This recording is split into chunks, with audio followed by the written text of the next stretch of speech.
کہ صاحب جو گفتگو ہو رہی تھی اس سے پہلے اس کا ایک پہلو یہ بھی تو ہے. آپ دیکھیے, مجھے نہیں پتا کہ آپ نے اس کو کبھی محسوس کیا یا نہیں کیا یا اس نظر سے دیکھا کہ نہیں دیکھا, چونکہ آپ کے کام کی نوعیت مختلف ہے.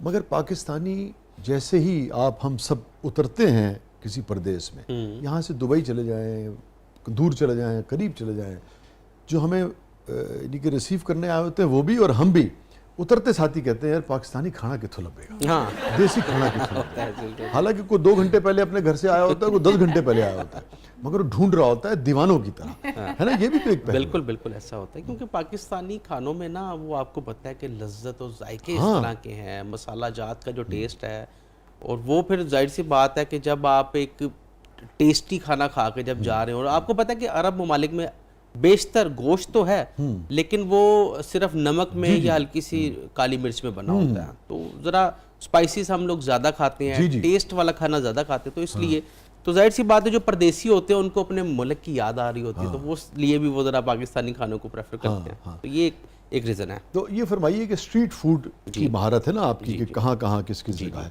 تو پاکستان میں بھی, لاہور میں بھی, اور باہر ہمارے جو پردیسی آنے والے ہیں وہ بھی آئیں, اور جو آپ کہہ رہے تھے کہ ہڈن جیمز جو ہیں وہ کہاں کہاں ہیں, ذرا بتائیں.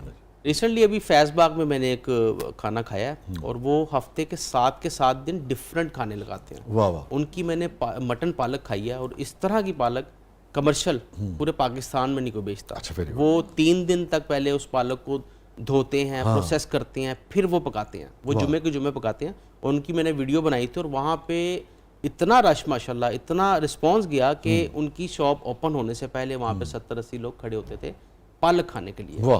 پھر اسی طرح منگل, بدھ, جمعرات الگ الگ چیزیں وہ پکاتے ہیں. اس طرح کے بے تحاشا. ایک تو فیض باغ میں آپ نے کہا کہ وہاں بہت اچھی چیز مل سکتی ہے, اس کے علاوہ ایک اسی طرح کی ایک مچھلی بہت مشہور ہے, فرائیڈ مچھلی ہے, وہ ساندہ والی سائڈ پہ ہے. ٹھیک ہے, وہ بہت فیمس ہے, بہت مشہور ہے. بڑی, اور یہ توے والی ہے دوسری؟ یہ ڈیپ فرائی ہوتی ہے اور کڑھائی میں بنتی ہے, اور سرسوں کے آئل میں بنتی ہے. بڑی بہت لذیذ ہے.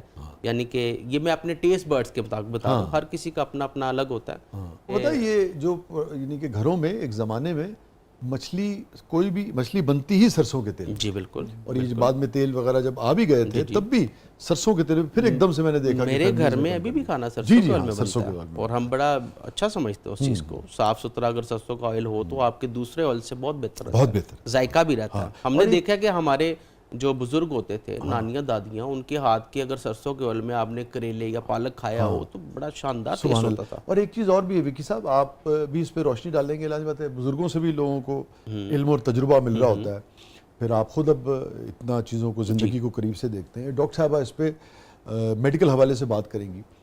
جو بھی جس بھی علاقے میں آپ رہتے ہیں نا, جو بھی آپ کا خطہ ہوتا ہے, آپ اگر سرد موسم میں رہے ہیں, سرد علاقے میں رہتے ہیں, آپ گرم علاقے میں رہتے ہیں, آپ گرم مرطوب علاقے میں رہتے ہیں, تو وہاں کے پھل سبزیاں اور چیزیں جو ہے نا وہ آپ کے جسم کے موافق ہوتی ہیں. وہ آپ کی باڈی کے ساتھ کہ اس کا استعمال جو ہے وہ آپ کی باڈی کے لیے اچھا ہوتا ہے. تو اسی طریقے سے جو سرسوں کا تیل ہے وہ خاص ہمارے خطے کی چونکہ پیداوار ہے, ہمارے جسم کو جو بھی اس دھرتی پہ پیدا ہوا ہے اس کو بہت زیادہ سوٹ کرتا ہے. ہاں بالکل. یہ بات بھی سمجھنی چاہیے کہ جتنے بھی فروٹس ہیں, جتنے بھی پھل ہیں, سبزیاں ہیں, اسی طرح آپ نے دیکھا ہوگا بڑی پرانی کہاوت ہے کہ بے موسم دا پھل نہیں کھانا چاہیے. بے موسم, بالکل. بے موسم دی سبزی نہیں کھانی چاہیے کیونکہ وہ نقصان دیتی ہے. ہاں بالکل. کیوں ڈاکٹر صاحب اس پہ کیا کہیں گے آپ؟ بالکل, میں تو کہوں گی کہ میں اس پہ یقین رکھتی ہوں کہ جو ہمارے, جس طرح ہمارا لوک ادب ہمارے آج کی کلاسیکی ادب اس کی جڑوں میں بیٹھا ہے, اسی طرح ہمارا جو لوک وزڈم ہے وہ ہماری اس میڈیسن کی جڑوں میں بیٹھا ہے.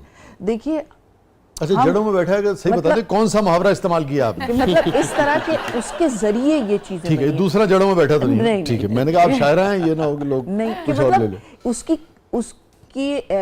اس عقل, اور جو میری نانی دادی بناتی تھی, جیسے کہ تیل کی بات کی گئی, یہ کی گئی, بنیاد میں موجود ہے, اور اس کے ذریعے یہ دوائیں بنی ہیں.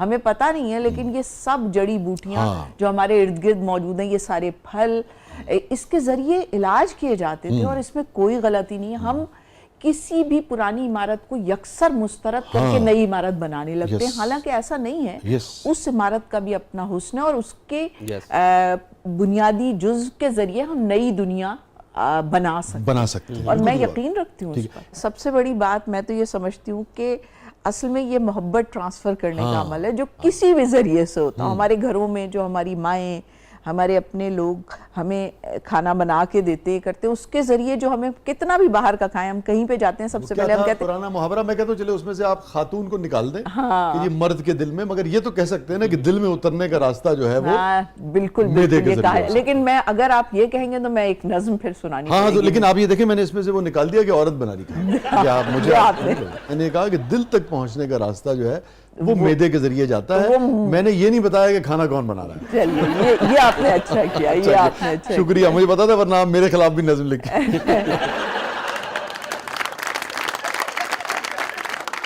تو سنا دیجئے.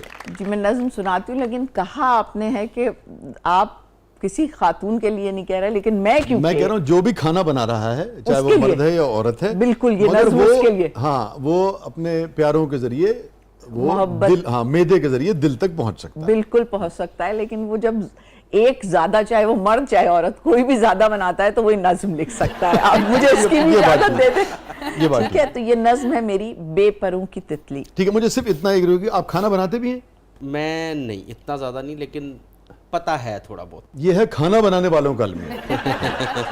لیکن اس میں ایک یہ بھی بات ہے کہ کھانے کو جج کرنا بھی ایک مہارت ہوتی ہے. یہ بھی ایک آرٹ ہوتا ہے کہ آپ کے آگے پکا ہوا کھانا آیا اور آپ کو نہیں پتا کہ اس میں کیا کیا چیزیں ایڈ ہیں. جب آپ اس کی خوشبو کو محسوس کرتے ہیں، ٹیسٹ لیتے ہیں، آپ کی زبان سے دماغ تک آپ بتا سکتے ہیں کہ اس میں نمک تیز ہے یا اس میں کالی مرچ کا زیادہ استعمال ہے، کتنی دیر تک یہ بھنائی کیا گیا. تو یہ بھی ایک اپنے اندر ایک آرٹ رکھتا ہے. کوئی شک نہیں آرٹ رکھتا ہے، اور اس کے اپنے چیلنجز ہوں گے. بالکل نمک بہت زیادہ تیز ہو گیا ہے تو وہ بھی تو ایک المیہ کو جنم دے گا. تو مگر فی الحال آپ سنیے کہ کھانا بنانے والے جو ہیں ان کا کیا یہ جھاڑن کی مٹی سے میں گر رہی ہوں. واہ. یہ جھاڑن کی مٹی سے میں گر رہی ہوں، یہ پنکھے کی گھو میں گھومتی ہوں. واہ. یہ جھاڑن کی مٹی سے میں گر رہی ہوں، یہ پنکھے کی گھو میں گھومتی ہوں، یہ سالن کی خوشبو پہ میں جھومتی ہوں. واہ. میں بیلن سے چکلے پہ بیلی گئی ہوں. آئے ہائے. میں بیلن سے چکلے پہ بیلی گئی ہوں، توے پر پڑی ہوں ابھی جل رہی ہوں. واہ. میں بیلن سے چکلے پہ بیلی گئی ہوں، توے پر پڑی ہوں ابھی جل رہی ہوں. یہ کوکر کی سیٹی میں چیختی ہوں. آئے ہائے. یہ کوکر کی سیٹی میں چیختی ہوں، کسی دیگچی میں پڑی گل رہی ہوں. مگر جی رہی ہوں مسلسل مگر جی رہی ہوں مسلسل. بہت اچھے. واہ. یہ نسائی جو خواتین سے ریلیٹڈ ایشوز ہیں، جو مسائل ہیں، ان کو جن خواتین نے بہت اچھی طرح نمایاں کیا ہے، لوگوں تک پہنچایا ہے. میں سمجھتا ہوں کہ ہمارے لٹریچر میں سرور صاحبہ کا اس ساری فہرست میں ایک الگ ہی مقام ہے. اس سے آپ کو سمجھنے میں مدد ملتی ہے خواتین کے مسائل اور ایشوز ہیں کیا.